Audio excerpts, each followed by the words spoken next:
So, lads, Caitlin Clark becoming obviously she's a big golf player, but Caitlin Clark becoming somebody that is in the hearts of all golf fans, who's suddenly showing up on like Masters broadcasts and everything. Like, Caitlin Clark is really just taking over the damn golf world. And obviously, the Masters is on right now. And a great Irishman is 5 shots clear through 10. So unless he has at this stage, not untypical Rory McIlroy meltdown at the Masters, the great Irishman Rory McIlroy is going to win the Masters. But let's take a look. So you can see golf.com. Caitlin Clark is a big fan of threes no matter what the sport. Madness. You got golf.com tweeting about her. So this is her talking about the Masters. Obviously, I wish that I could show the whole clip, but unfortunately, just where I am, I can't hear what's going on. I don't know what's being said. So I think it would be memorable to be here for that. Everyone kind of wants it to happen. He really wants it the way he bounced back after Thursday. To be fair, like, this would already be over if he didn't just have that meltdown the last, like, 2 or 3 holes. Was it 3 holes? Have the meltdown with the 2 double bogeys on Thursday. He'd have it won. He'd have it won, and it'd be another great Irish golfer. But Caitlin's surprised people took the joke about going professional serious, which is a bit of a weird one. That was still a bit of a weird one. It's people still the people were talking about her being a pro. Like, apparently she's just not very good at golf, which is fine. Which is absolutely fine. She just likes playing golf. Isn't it amazing other pros in sports have so much respect for her, yet some of the WNBA media try to make her irrelevant, constantly disrespect her? Well, yeah, of course. Like, do people not realize what is the reality of the situation? Is that you see all these other sports, yeah, they're big enough. They're big, they have their fans, and it's great, someone from another sport coming in and helping out the sport and doing all this type of thing. See, the WNBA, the media, the former players, the fans, it was just this little club. It was this little club where they could just play a little bit of hoops, complain about not making enough money, and yeah, that was their damn identity. And now all of a sudden there's millions of fans hyping up everything in basketball, and you're hearing people in the media that don't know a thing about basketball trying to make basketball points, and you can see how out of their depth they are. So they try to make it about something that isn't basketball because they know that if they try to make it about basketball, they're going to be exposed for their lack of knowledge about the sport. Like, it's very obvious what is happening in the whole WNBA thing, and it's not it's not everyone, but it is.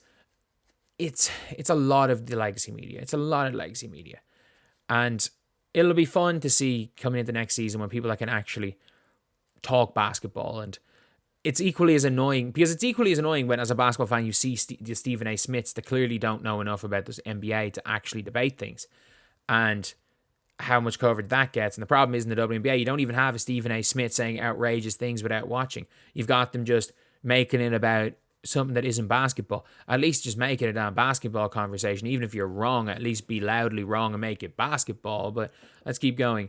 Caitlin says there will be a fever golf outing. This is one of the craziest things. I have a lot of teammates that also don't play. They want me to help them get into it, which is super cute. They want to go out and play. Like, that is probably the most wholesome thing for a team. Suddenly it's like, it's now being like, for the fever, we're going to have golf outings. Like, that's so funny. That is genuinely so funny. Caitlin need that Caitlin golf lesson immediately. That'll be the new Zubilation. Indiana Golf Course, quick, find out contact details for Caitlin's agent. Tell her she can come here for free. I bet it's Aaliyah Boston. She seems like she'd be interested. It would be very, very funny to see all the Indiana Fever players next summer just start golfing. Like, it's like, obviously Caitlin and Lexi Hull have gone out golfing. Grace Berger has won a high school golf championship, and now in her fun fact, she has to mention golf because now that is one of the things she's known for now is playing golf. But yeah, I wish I could show again some more of this. And I'm reacting to this video tomorrow, the Player's Choice thing. Those Player Choice debates are hilarious in general. Like, you can get so angry or you're like, yeah, you're right, depending on what side you're on. But it is one of those funny things that when it comes to golf, Oh, Rory, no! He bogeyed a hole. Damn. But when it comes to golf, like, you can see it's a sport that knows how to promote its sport. And just from everything in the WNBA, the actual WNBA itself do a horrible job. And like, they're doing a horrible job of this current draft class as well. Like, no highlights, no hype, nothing. If you only followed the WNBA social media, you wouldn't even think the draft is going on. If you only followed the like main WNBA media, you wouldn't even know anything about the draft other than the fact Sedona Prince is in the draft. ESPN wrote this whole article about Sedona Prince and how she's problematic and why teams should or should not draft her. And they then used AI to write their mock draft. I'm not joking. It was AI. They listed the stats of the player and sometimes said a word about the player. Listed the stats on where the player came from and who they used to play for and their percentages. That's all it was. And then sometimes when they said something about the players, it was wrong. Like we had Aisha Sivka and Juste Jusite getting mixed up. They mixed up the two of them. And I don't know who they meant to write. I'm pretty sure they did the write-up for Serena Sundell and then changed their mind and put Sanaya Rivers in that spot and changed all the stats, but still had the same like couple of sentences describing her game for Serena Sundell instead of Shania Rivers. Or AI just did not know who Shania Rivers was and said she was an offensive specialist who's a poor defender. She's a defensive specialist. So you're seeing how bad that they're doing.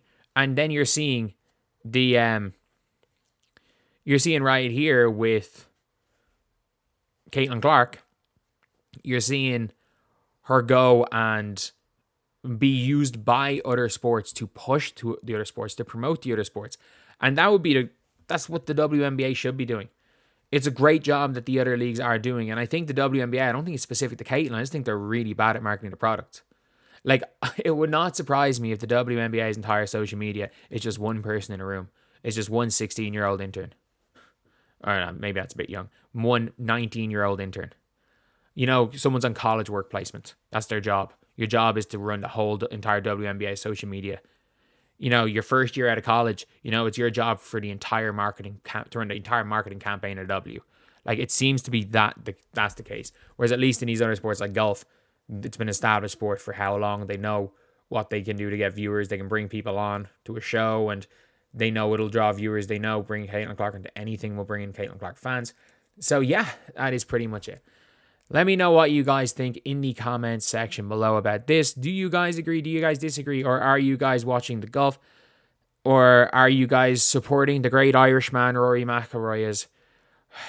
He'll be done by the time this video is up. And I really, really hope he's won. He went from 5 shots up to 4 shots up. And like a Rory, it wouldn't be the Masters without a Rory McIlroy bottle job. So hopefully touch wood, it doesn't happen this time. But anyway, I'll see you guys.